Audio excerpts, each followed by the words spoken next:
Hey, salut tout le monde, ici Corp et aujourd'hui on se retrouve pour parler d'un manga que j'attendais depuis très longtemps et dont j'ai mis très longtemps pour faire une vidéo du coup puisque le manga est sorti le 26 avril et que nous sommes en septembre, mais ce n'est pas grave. Aujourd'hui on est là pour parler de Ron Kamonohashi, Deranged Detective, le dernier manga de Akira Amano, l'autrice de Reborn et de Held Alive, mais on fait tous des erreurs de parcours, c'est pas grave. Donc une sortie que j'attendais énormément parce que je suis un grand fan de Reborn, c'est un animé qui a bercé mon enfance, un manga aussi parce que je suis en train actuellement de lire le manga. Voilà, quand vous lisiez Naruto, One Piece, moi je regardais Bleach et Reborn. Voilà, c'est basiquement mes deux références.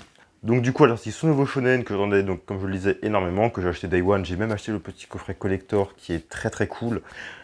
Donc Ran Kamonohashi, de quoi est-ce que ça parle? Résumé. Ancien élève de Blue, école de détective très réputée, Ron Kamonohashi est un génie de l'enquête. Seulement sa logique implacable et son art de la déduction s'accompagnent, malgré lui, d'un handicap l'empêchant de mener à bien son activité.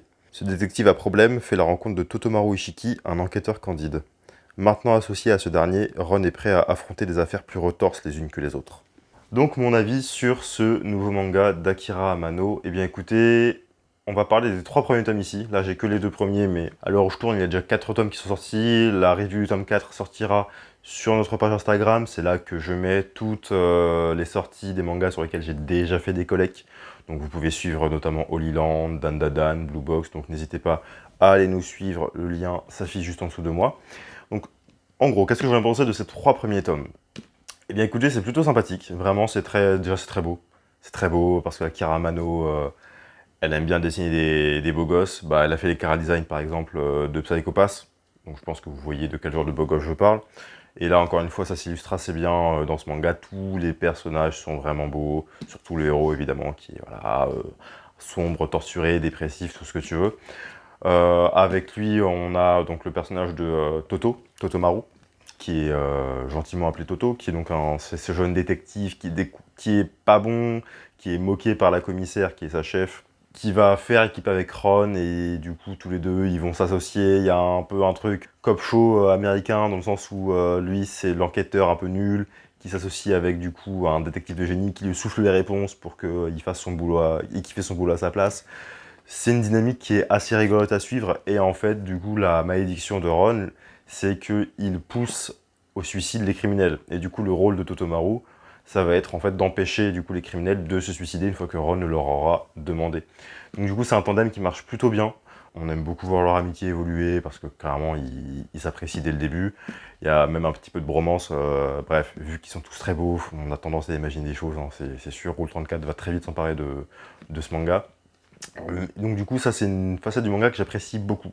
C'est l'amitié des deux personnages principaux qui est très belle, qui va être très cool. Voilà, qui va être très cool. Et donc du coup, c'est un manga d'enquête, mais pas un manga d'enquête vraiment à la détective Conan ou comme des mangas un peu plus sérieux. Je pense notamment à Liar Game ou des trucs très psychologiques. On s'en éloigne énormément parce que ça reste un shonen et c'est pour moi le premier reproche que je ferai à ce manga, c'est que ça reste du shonen neketsu, donc on reste dans le sensationnel parce qu'il y a quand même un fil rouge. C'est pas, alors oui, c'est plusieurs chapitres, plusieurs groupes de chapitres, une enquête. Ils n'ont pas fait l'erreur de faire un chapitre, une enquête, parce que ça aurait été assez limité. Vu que c'est des chapitres assez courts quand même, il faut quand même 2, 3, 4, voire des fois 6 parties pour clôturer l'enquête, donc c'est assez bien qu'elle ait fait ça comme ça. Mais ça reste sensationnel, c'est pas des trucs hyper intellectuels où on se décortique la tête, voilà. Moi, personnellement, j'ai pas cherché à deviner quel était le coupable, je laisse juste l'histoire se faire. La solution est toujours un peu biscornue, c'est sympa, c'est rigolo, c'est fun, ok. Mais voilà, c'est pas un seinen psychologique où tout a été calculé minutieusement pour que même le lecteur puisse deviner. C'est pas du tout ce délire-là, mais c'est pas grave, c'est quand même très bien. C'est quand même très très bien. Et puis, il y a une belle galerie de personnages qui commence à apparaître dans ces 3 premiers tomes. Donc on a évidemment Ron, Totomaru qui sont les deux héros. Il y a la commissaire qui est pas encore vraiment présente, mais qui a un petit rôle. Elle, là, bah, c'est la commissaire, donc c'est elle qui coffre à la fin les criminels. Elle est plutôt cool, j'aime beaucoup son chara design aussi, parce qu'elle fait pas que des beaux mecs, elle fait aussi des femmes fortes, elle dessine vraiment bien, donc elle est très cool. Sans pour autant tomber dans un cliché de la femme fatale, donc ça c'est assez sympa pour le notifier. On a aussi un enquêteur de génie qui est d'une autre région, qui s'appelle Kawasemi, à l'œil de faucon, il l'appelle. C'est un mec qui arrive vraiment à spot tous les petits détails de chez tout le monde, donc c'est assez, il est assez cool aussi, je l'aime beaucoup. Et puis on a évidemment tous les personnages de l'Académie de Blue, d'où vient le Ron, donc notre héros, donc notamment des professeurs, dont un, Spitz, avec qui a, je pense, va devenir vraiment un des personnages principaux. Il fait partie de l'équipe, parce qu'il y a clairement une petite équipe qui se forme, mais il n'est pas encore trop là. Si je devais le comparer à un personnage de Reborn, ce serait un peu le Goku Dera de l'équipe. Rien que dans le chara design, il ressemble beaucoup à Goku Dera. Mais il y a un peu cette image de le bras droit qui kiffe le personnage principal et qui veut tout faire pour l'aider. J'aime beaucoup, donc Spitz qui est très sympa, mais j'attends de le voir évoluer un peu plus, même si dans le tome 3, il y a une intrigue qui est focus sur lui, mais je sens que ça va pas aller plus loin que ça.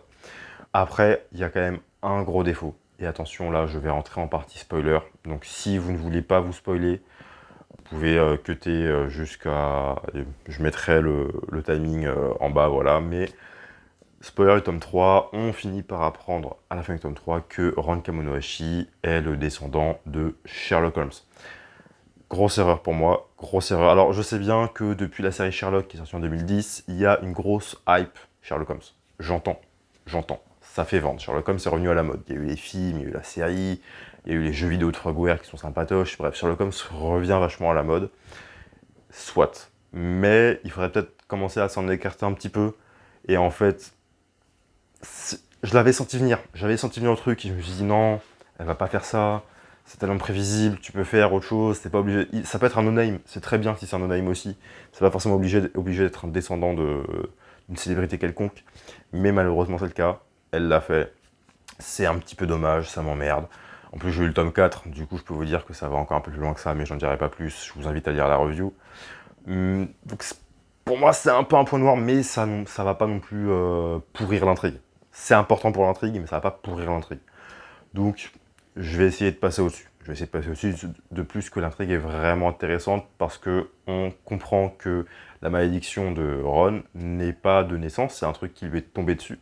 Et en fait, tout le fil rouge va être de savoir comment est-ce qu'il en est arrivé à là, d'où vient le tatouage qu'il a dans le cou, et d'où vient la maladie qu'il a, qui lui fait pousser les criminels à se suicider et qui du coup l'empêche d'exercer son métier. Donc c'est vraiment cette intrigue-là qui est le fil rouge principal. On commence à avoir un peu plus d'indices dans le tome 4. Je pense pas que ce soit une série qui va faire une trentaine de volumes. Ce serait tiré. Je crois que là, actuellement, il y a peut-être 11 volumes, il me semble, au Japon. Je pense qu'en une vingtaine de volumes, ça va être réglé. Il faut pas trop tirer. À moins que Akira Amano, voilà, un scénario. Après, scénaristiquement, c'est pas une très grande scénariste. Reborn nous l'a prouvé, c'est stylé parce que les personnages sont stylés et que l'action est cool. Mais c'est pas la meilleure scénariste du monde.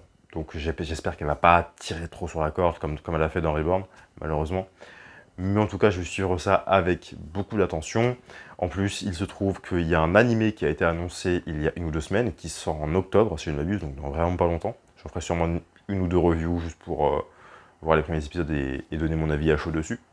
Et donc pour les autres tomes, je vous invite à aller sur la page Instagram. Je mettrai, une semaine après la sortie du tome, je mettrai un petit review sur la page, histoire que vous teniez un peu au courant. Pour conclure, est-ce que je vous conseille ce manga? Je ne peux que vous le conseiller, parce que encore une fois, c'est une de mes autrices préférées, même si scénaristiquement, pour l'instant, après c'est le début, donc je ne vais pas juste sur le premier tome, évidemment. Ça reste sympathique à lire, l'action est cool, les enquêtes sont cool, les personnages sont tous très charismatiques, et puis le mystère est intéressant, donc je vous invite à lire Ron Kamonohashi, évidemment, ne serait-ce que pour les sensations, parce que y a quand même, les énigmes sont cool, donc ça mérite d'être lu. C'est pas pour moi un chef-d'œuvre, c'est un très bon manga, j'espère que ça va continuer à l'être, mais ce n'est pas un chef-d'œuvre pour autant. Mais je ne peux que vous inviter à le lire et à vous faire votre propre avis. Du coup, si la vidéo vous a plu, évidemment, n'hésitez pas à lâcher le pouce bleu, vous abonner et à lâcher votre commentaire si vous l'avez déjà lu ou si vous avez eu des retours dessus. Je serais très curieux d'en discuter avec vous. Et sur ce, écoutez, je vais m'arrêter là. C'était Tsukushi Corp. À la revoyure.